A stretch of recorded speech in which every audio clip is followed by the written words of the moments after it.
Book 3, Chapter 10, of the imputation of Adam's sin to all his posterity, narrated by David Clark. Having considered the disobedience of our first parents and the sad effects of it to themselves, I shall next consider the concern their posterity have in it, and how much they are affected by it. There are two things follow on it with respect to them: the imputation of the guilt of it to them, and the corruption of nature derived to them from it.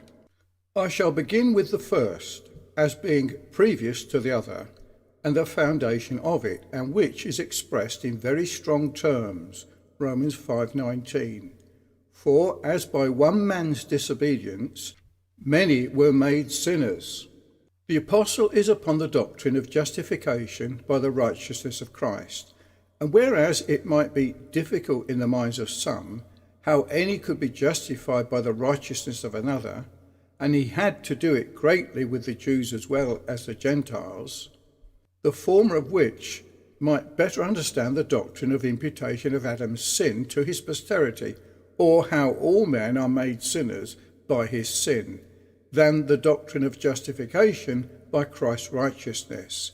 He observes, "It is easy to conceive how men may be made righteous by the obedience of another, namely, through the imputation of that obedience to them, as it is to conceive how all men are made sinners by the disobedience of one man, even through the imputation of that disobedience to them. To set this doctrine in the best light I can, I shall 1. Observe the act of disobedience by which men are made sinners. 2. Who they are that are made sinners by it. 3. In what sense they are made so through it. First, the act of disobedience, whose it is and what. Whose it is sometimes expressed by one that sinned, and more than once called the offence of one, and yet more clearly by one man's sin entered, and so called one man's offence, and one man's disobedience.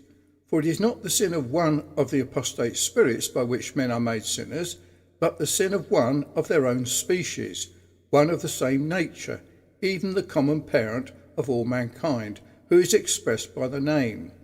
Where this offence and disobedience is called the transgression of Adam, and so in 1 Corinthians 15:22, in Adam all die.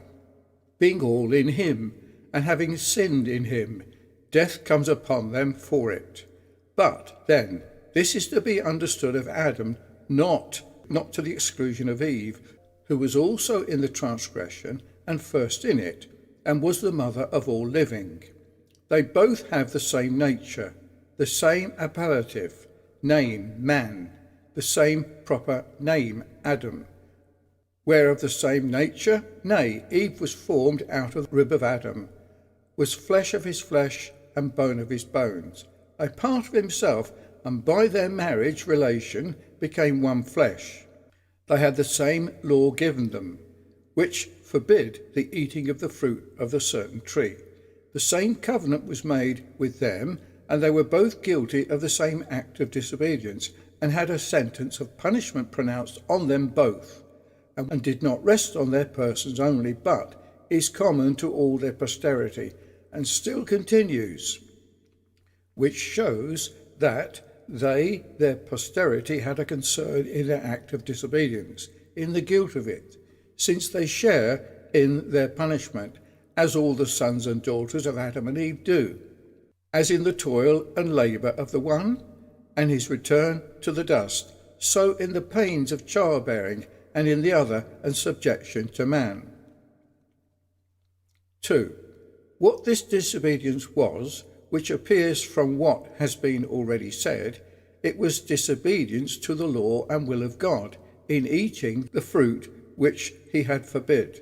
So, disbelieving the word of God, and giving credit to the serpent. Now it was this one act of disobedience by which Adam's posterity were made sinners, and therefore is sometimes called the one sin, and the offence, and the one offence. So in Romans 5:16, Some copies read, by one sin, and so Romans 5:17, by one offence, and so in Romans 5:18 may be translated, as it is in the margin of our Bibles, it was a single sin, and the first sin committed in our world.